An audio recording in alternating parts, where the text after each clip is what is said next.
Global brand private company limited.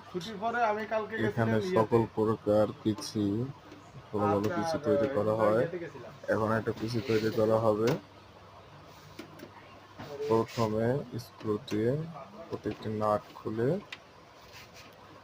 Casing set up করতে হবে। Casing a nut খোলা শেষ। এখন উপরে কভারটা খুলে ভিতরে কেসিং এর ভিতরে পাওয়ার সাপ্লাই আছে, এগুলো সেট আপ দিতে হবে। তারপরে মাদারবোর্ড বানানো আছে, তারপর মাদারবোর্ডটি সাবধানে লাগাতে হবে। মাদারবোর্ড গুলো আগে সেট আপ দেওয়া থাকে, মানে আলাদা আলাদা পাস অ্যাড করতে হয়। আমাদের এখানে সকল প্রকার পার্টস আছে। যে যত ভালো প্রোডাক্ট দরকার আমাদের সাথে যোগাযোগ করতে পারেন। আমরা ভালো প্রোডাক্ট সরবরাহ করি সারা বাংলাদেশে।